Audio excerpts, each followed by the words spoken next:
आप सभी को बता दें कि राजस्थान के अंदर सियासी संघर्ष तो जारी है, लेकिन इसी बीच उपनेता प्रतिपक्ष राजेंद्र राठौड़ ने सचिन पायलट की तारीफ करी है।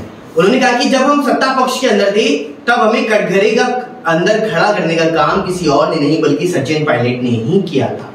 तो आज जो उनके साथ हो रहा है वह बहुत ही अन्याय है। तो दिखाते हैं इसी बड़ी रिपोर्ट की उन्होंने और क्या कुछ कहा। ये बात बिल्कुल सही है। हम लोग जब सत्ता में थे तो सड़क पर संघर्ष हो, जन भावनाओं के आधार पर हम लोगों को कटघरे में खड़ा करने का काम हो, वो सचिन पायलट जी ने कहा। ये तो उस प्रकार की बात हो गई कि किसी किसान ने अपनी फसल पैदा की, पूरे साल मेहनत की, फसल लहला उठी, फसल को जब काटने की बारी आई तो कोई और आया चुपके से काट के ले गया।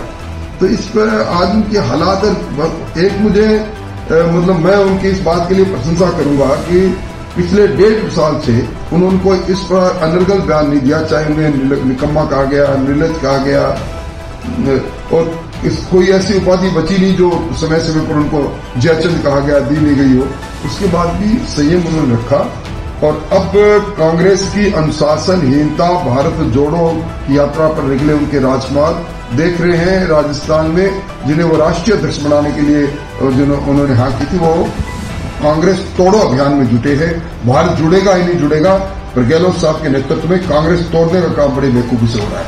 अब पहली बार किसी राजनीतिक दल के आलाकमान के द्वारा भेजे गए दूत बेइज्जत होकर निकले हैं।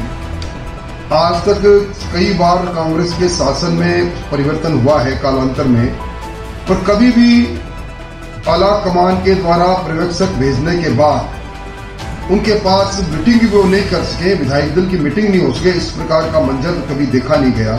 अभी गेंद विधानसभा के अध्यक्ष जी के पाले में है, उनके सामने त्याग पत्र है जो उपस्थित होके मान्य सदस्य ने दिया है।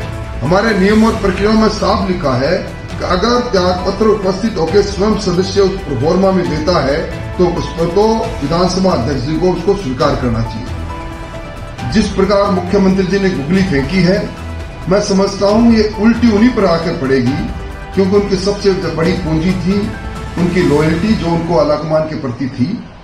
फिलहाल देश में दुनिया की तमाम बड़ी खबरों के लिए बने रहिए न्यूज़ 18 के साथ। नमस्कार।